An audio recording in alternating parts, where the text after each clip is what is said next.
My connection to music has always been rooted in its emotional and human depth. I see it as a way to let emotions rise to the surface, while also becoming a channel through which we access memories. Sometimes our own memories, sometimes memories that feel borrowed. In that sense, music isn't just something you listen to. It's more something you enter, and through it, you sometimes end up encountering yourself in ways you didn't expect. In the paintings, I try to hold that emotional tension. They are not about a specific sound or melody. They are about the inner states music can create. Melancholy, sadness, fear, beauty, pleasure, often all at once. It's like being in a dream where you are constantly shifting between emotional layers that don't necessarily resolve. A lot of the works in this exhibition center around a performer or a musical performance of some kind. What is it that interests you in this act? I am actually fascinated by how the performer becomes a kind of bridge between the self and the other, the solitary and the shared. That the space of performance is never just about sound. It's more than that. It's about presence, about emotional risk, about being seen and yet still holding something back. There are always something that remains unresolved or in flux. Visually, I try to reflect that by balancing opposites. For example, control and spontaneity, silence and intensity, structure and blur. I want the compositions to feel like they are holding something in while also letting something out. You've consistently worked as a painter throughout your career. Can you tell me about why this remains your medium of choice?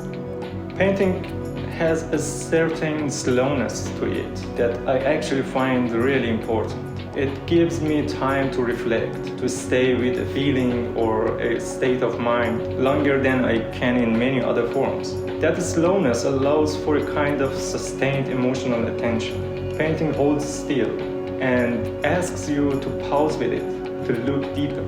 There's also something very physical and direct about the act of painting. The gestures, for example, the layering, the resistance or fluidity of the surface.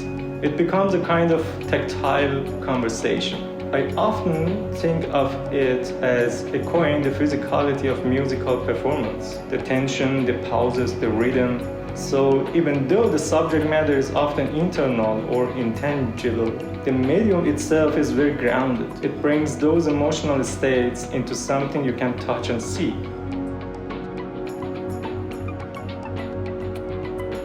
The works exist in a kind of in-between space, not fully abstract, not fully representational. What draws you to that visual ambiguity? I'm drawn to that space where things begin to dissolve, where the image trembles between what we recognize and what we feel. That moment when something seems familiar, yet refuses to settle into clarity. Painting allows me to linger in that uncertain space. It gives me permission to slow down perception, to watch forms emerge and dissolve, to let different views and times intertwine on the same surface. I often think of my images as dream structures where the logic of the everyday begins to collapse and something more fluid begins to take over.